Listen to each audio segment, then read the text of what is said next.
Hey everyone, this is Steve Weintraub with Collider, and I am thrilled to be with the cast and filmmakers behind Biosphere at our supper suite at the Toronto International Film Festival.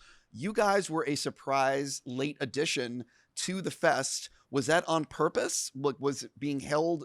Talk a little bit about that. We just like to be different, right? Yeah. Yeah, we're just like, we got real contrary going through puberty, and we're just like held on to it for the next 30 years. You know? No, but how does that actually work? Did they tell you we're going to announce you late? Is that actually something that is discussed? Yeah, we discussed it a lot, actually. You know, our experience with showing this film to audiences is one of those movies. The less you know about it, the better chance you have of enjoying yourself. And we kind of figured that out early on. And so when we talked with Toronto about doing this movie, you know, they were like, well, let's just do that then. Let's just kind of bring it up as not tell them anything. Yeah, as a surprise screening. So it's funny because I wonder if you're going to be doing. I saw Palm Springs without knowing anything going in, and they were very guarded. And I didn't understand what I was watching until all of a sudden it hit. Well, here's the thing: Andy Samberg is in this movie. And that you just figured Mark, it out. spoiler. Guys, down. You got it. No, but you know what I mean. They hid some key things. Are you guys? Is it similar to that where there's some big key things? I don't think we're hiding anything. I think it's just, like Mark said, it plays better if you go in just ready for anything. Yeah. No preconceived notions. And I think when we made that movie, the one I love, that Elizabeth Moss and I did a while back, there was something interesting that happened there where there's an expectation about that movie being a Duplass Brothers production. It was actually the first movie that Mel fully produced with us. It's going to be kind of a two-hander, and a lot of times we do these movies in just a few locations, but there was a surprise element to that people really enjoyed. And this movie has something similar to it, where it at once honors the tradition of making smaller, very human stories, but kind of goes up a notch with the high concept. So how have you actually been describing the film to friends and family? The way we've been describing Biosphere is about the last two men on Earth. One's a politician and one's a scientist, and they are living in a biosphere that the scientist built. And they have a self-sustaining pond they're surviving off of, and their last fish in the pond dies. And suddenly they have to figure out how to evolve and live. Yeah, it's a movie about fish. He's like, right? You gave me nothing. You gave me everything and nothing at the same time. No, I'm starting to put more together. Right. Yeah. Okay. That fish that got you thinking. Well, no, but I mean, what was it for you? I'm sure you're offered a bunch of scripts. What was it about this project that said, I need to do this? Oh shit, man! You're gonna make me give away stuff. It was a very human story. No. There's some of the surprise elements, but there's one element in particular that sort of like talks about the possibility and power of magic and how necessary it is to have hope in the midst of seemingly a hopeless situation. I think that was really one of the biggest draws to me, because these are the two last people on Earth. And like, what keeps someone going when there's nothing to live for, unless you think that there's something to live for? Does that make sense? Okay. That was a big draw for me. I can't talk about the other stuff besides Mark and Mel and Zackary or whatnot, but you'll know after you watch the movie. Every movie is a challenge to get made. Talk a little bit about, this was, I believe, your first feature. So talk a little bit about how tough was it? First feature. This is As the a first director. feature as a director. As a director. But that's what I'm, I meant it like that. I don't mean like producer. I apologize. The Thank reason you, Mark. I brought that up, it's important because Mel has been such a deep creative force in our company for so many years that we're such a collaborative company that, she has, dare I say, helped to backseat direct even the things that I have worked on a lot. And so this was really the first time where, we wanted Mel to come forward and kind of like officially take the reins. Sure. Well, talk a little bit about the obviously first feature director. Was this one of these things where, because I know you've done a lot of projects on a budget and you know how to make the most out of a little. So talk a little bit about the challenges. Any movie getting made is really tough. Talk a little bit about the challenges you ran into. Getting a movie made with Mark Duplass is super easy. So that part was easy. getting it up and running because we have this amazing team and company. And I don't know, this movie was magical. There, like Sterling said, there was this magic around it. It was a breeze. It was no big deal. My salary was probably the most difficult part It was tough. of the whole thing. Them tough. trying to do it under budget, and I was like, come on now.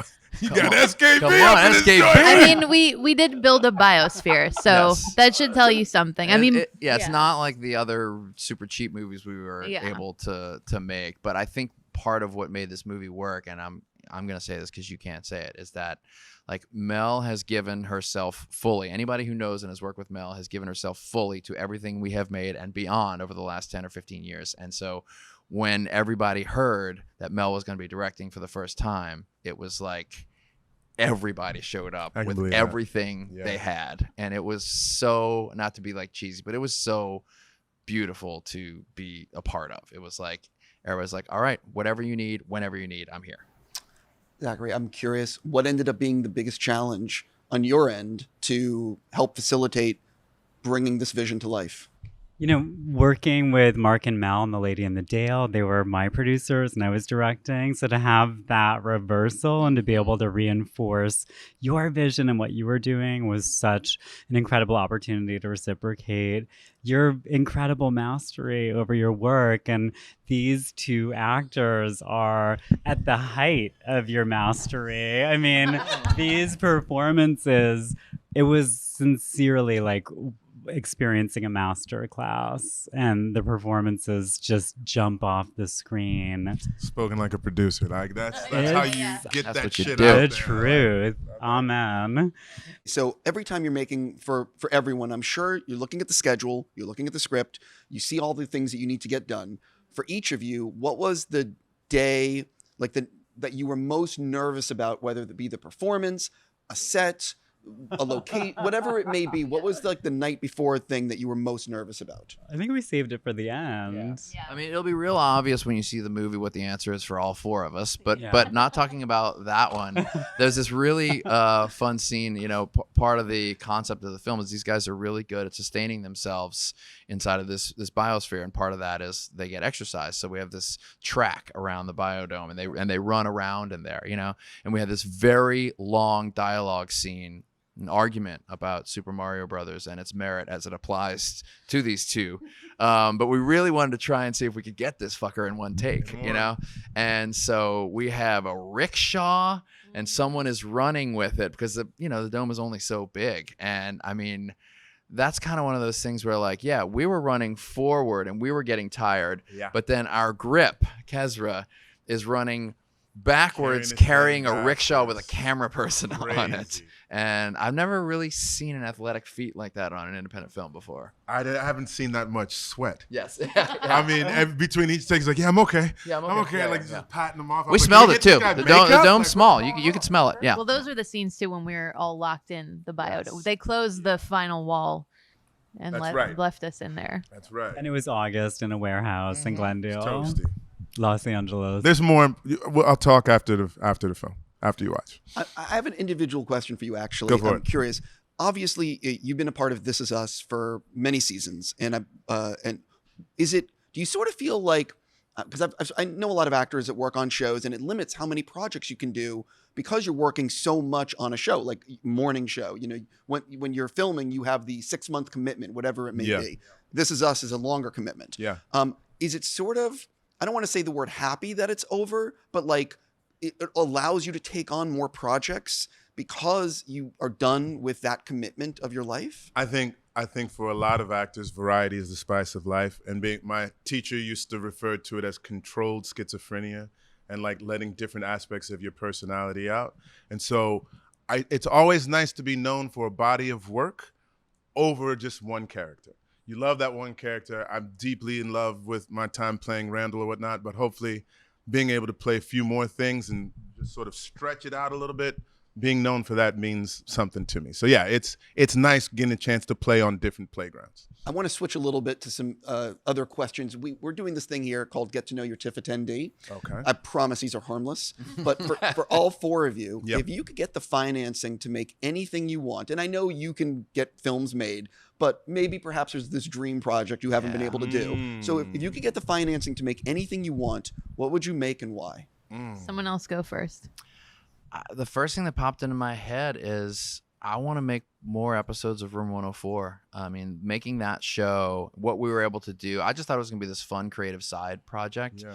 But what we're able to do over the course of 48 episodes in terms of giving people opportunities in front of and behind the camera, what it did for me in terms of juicing me up to be able to collaborate with different people. Like I was just getting to that point in my early 40s where that's when the yips start settling in, you know, that's when you start getting like complacent. So selfishly for me, that collaborative little space, like I'd make 1,000 more episodes of that. Right on. Zachary? The project I'm working on now with HBO, it's a feature documentary about the trans sex worker stroll in the meatpacking district in New York, and it's coming out next year. I'm not going to say anything, but I've seen it and it's great. Does it take place in like the 70s and 70s, 80s, 90s, aughts to today. It's a full history of some of the most marginalized folks in our community. can you say the title? The Stroll. And when does it come Good out? title. It's going to come out next year. Got it. Early next year, I hope. All right. I have kind of a fascination with War of the Roses. I love it so much. Something to kind of update. I haven't quite figured out what my take on it is yet, but when I figure it out, show me the money. Yeah. Oh my god, I don't have any answer. I guess I would build another Biodome and make the official sequel to Biodome. Yes. Biodome 2. Listen.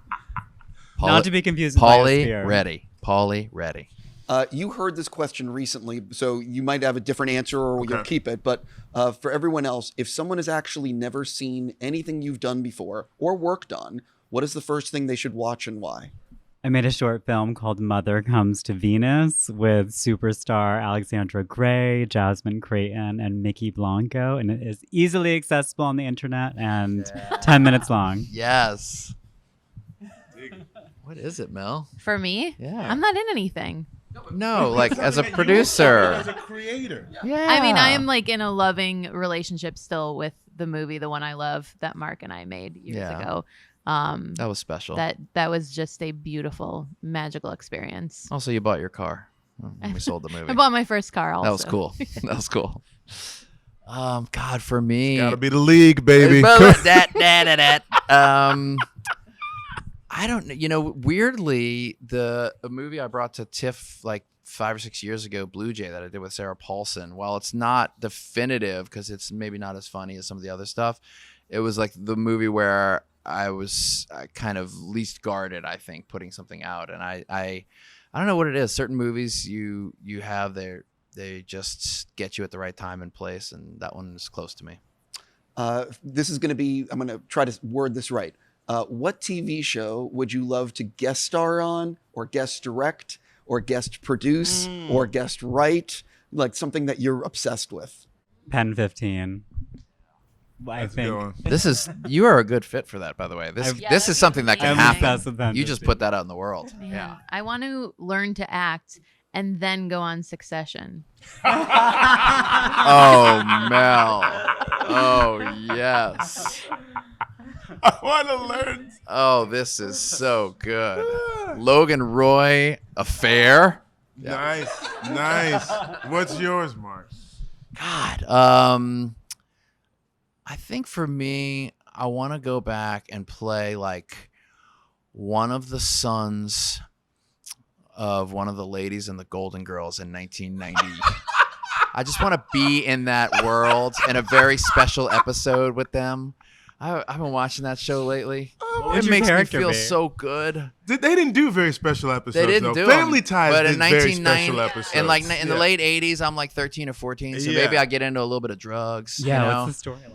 and then like, you know, I got to like, say, you've thought about this I clearly. thought, Like, Listen, but actually, I have the script right here. Whose Actually, son would you be? Oh my gosh, what might be? So I'm watching Mark's brother on Industry right now, which I love. I love Industry, and I love his turn on the show as well. Is really good. I could have said Succession too, but let's say like season 2. I'll get my culinary skills up. Put me in the Bear. Put you in the Bear. I'm feeling the Bear right now. Yeah, Shit I is like hot. that Bear. It's hot. Yeah. Yeah, the for people that have not seen The Bear, I really recommend. It's fucking great, especially episode 7 and pulling off. If you haven't seen it, they did a oneer in episode 7. That's the whole episode, and it's when you watch it, it's crazy because it's in a kitchen, and all the things that happen in the kitchen. It's fantastic. Yeah, the filmmaking is really fantastic. Shout out Chris Storer. Dope ass show. Yeah. What movie or movies do you think you've seen the most? Muriel's Wedding. Just a guilty pleasure. Go. In 1984, Jay and I won a contest where you count the candy on the screen, and if you got it right, you get a free ticket to the movie theater for a year. Mm-hmm. So Jay and I got General Cinema's full admission pass. This is why we became filmmakers. And that summer, I think I saw The Karate Kid like 37 times. Minimum. What do you remember? How many candies were on the screen? I'm ashamed to admit this, but listen, this is no secret to how I work. Jay and I kind of rigged the system. We were like, all right, let's go see this movie like 3 or 4 times in which it appears. We brought our friends. We broke it into 8 quadrants, and so we had each person count it within the 8 quadrants, and then we came up with like it's got to be between like 350 and 450. And then this is terrible. I feel terrible about this. we took the, because this is like in the 80s, like it wasn't very high tech. It was just like a little piece of paper that they had. So we took it, we brought it to Kinko's, we photocopied it, and we submitted like every 5 or so candies. We submitted the thing for it, and we won, surprisingly, somehow. Am I going to jail, guys? No. First of all, that's an amazing story. And also, it probably really did impact who you are today. I tell filmmakers this all the time. I'm like, listen, it's great to experience the breadth of cinema out there. Do that. But when you find a movie that feels like you and that you might be able to tell, watch it 50 times and make it a part of your DNA, and that will teach you how to write. Which is why I keep repeating myself. And Mel's like, Mark, you keep repeating yourself, but she fixes my scripts, and that's why we're here. Yeah, it's true. There was like years and years ago, Mark was trying to get me to move to LA, and he was like, just come live in my pool house.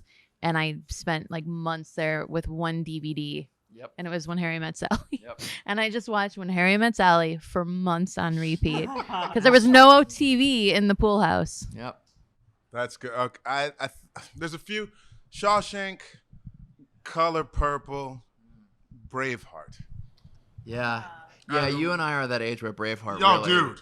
Like when You're Braveheart like- came out, we're like William 18. Wallace says freedom. Yeah, and you Done. just, that's it, yeah. Fucking done, son. I want something to fight for. Yeah.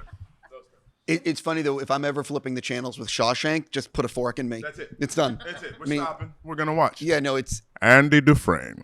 That's my play. Right. Is there anything that you collect or obsess over?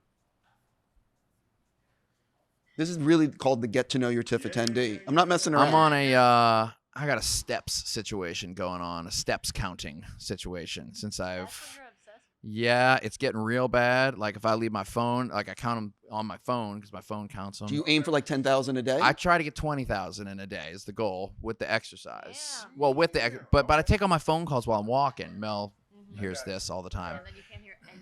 And you can't hear anything, so it's great for the business. But every now and then I'll like leave my phone and I'll go walk somewhere and I'll be like, I didn't get credit for my steps, so I'll manually enter the steps in. Will you? Because it's getting real bad. Okay. Collect or obsess over? Anybody else got something readily? I mean, I love hot sauce, and I mean that's what I've been collecting that for years. But I'm trying to take a break. That's getting bad because everybody knows this, and we all give you no. hot Everybody sauce. gives love me like hot Mark got sauce. me like a year of hot sauce, and now I'm like. Wow. And I'm also like, I'm going to grow up and be like a little old lady with a really uncomfortable butthole. So I'm just like, I got to stop soon. 100%. Is that because of the no? Guys, Wait, I have to interrupt just real hashtag quick. save Mel's butthole. Do you watch Hot Ones? I was about to ask the same thing. Yeah, but I'm a vegetarian. But they do a veggie. do They can do a one, right? veggie wings. Yeah, sort I of would thing. do it. I would I Hot would sauce do is it. more important when you're a vegetarian because you're finding Yeah, ways flavor. to Yeah. add flavors. Actually, the other thing I'm obsessed with is high kicks. That's probably the one other. High kicks? High kicks. The drums. No, like kicking my leg up. You've seen it? He's seen it. I've totally seen it. You have a bad books and records buying. She does. Yeah, problem, there's too many. Move on. Zachary, you got something? I'm a Taurus. I'm an earth sign. I collect crystals, rocks, friends. And yeah, that's it. That's all I got for now. I don't collect anything. Like I'm that dude. Like if I haven't used or worn something within like 3 months or whatever, like I clear stuff out. Like I need space. You ever all get the any time. regrets? You ever any? Oh, I can't believe I threw that out. Shit. No. My mom holds on to stuff when I go home to St. Louis, and every once in a while I was like, oh, I'm glad that like there's somebody in my life that keeps stuff. But no, there's nothing. Well, the thing I always think about the line from Fight Club. It's the things you own end up owning you, Yeah. and it's really true though. Yeah. Because the more it's something that always resonates. Like with the me. heat, dude. You know what I'm saying? With the heat's coming, I got to be able to go soon. De Niro. Just really, I'm like, But what? yeah, when the heat is on, I'm walking away. Good. Right, man. We're almost out of time, but Okay. I am curious. What TV show have you watched all the way through more than once? That's interesting. I don't think I've watched anything more than one. Well, hold on. Let me think about All that. the way through more than one. Veneno. Seth, which one? Veneno. The Nano. No? What's the Nano? Y'all have to go see Veneno. Veneno. Like poison in Spanish. Ooh. HBO Max came out in 2020. Okay. Spanish about a luminary trans woman who is a television personality. It's juicy. It's real. It's hilarious. Okay. It's heartbreaking. Twice. And Fun. it was the best show of 2020. Okay. Veneno. Okay, I haven't watched the whole show, but I will tell you, I watched the season finale of this show, and as soon as I finished watching it, I watched it again because I thought it was fucking fantastic. And that was season 1 of Dave. The Oh, yeah. finale Oh, of my Dave. God. I Oh, just yeah. watched it, and I was like, let me run that shit back one more again. One more. I was dope. I've watched. I think the one I've watched the most is Twin Peaks, which I feel like is a very filmmaker thing to say. So I'll throw in Buffy the Vampire Slayer and the Gilmore Yeah. Girls and What? Seinfeld and a lot. I comfort have rewatch. a lot of. I mean, everything I do, there's the TV in the background. Mel Right. works very hard. You need some comfort stuff. I'm rewatching the original Staircase documentary with my wife Katie. She That was missed the other it back DVD then. in your Mm, pool house. Yeah. And it's really fun to watch because obviously, you know, the whole form of true crime documentaries hadn't cemented by the time this was made. So it's very slow, very much a courtroom. Like, you know, they would never allow that. They'd be like, oh, this is only 4 episodes instead of the 10 or 11 that it is. But I really appreciate it for what it is. It is crazy how popular the true crime Mhm. documentary, Yeah. true crime stories has become. It's Yep. everywhere. It's like if you've done anything, it's time for your show. Yep. You know, this is on a tangent, but look, I got to stop with you guys. I'm just going to say thank you for indulging me with the get to know your thanks TIFF for having attendee. us. I really can't wait to see Biosphere, and really congrats on being part of the Toronto Film Festival. This Thank is you. like it's just such a great fest, and you know, I hope you guys just really enjoy the experience. Thanks a lot. Thanks, Thank Steve. you. Thank you, Appreciate it, man. Steve.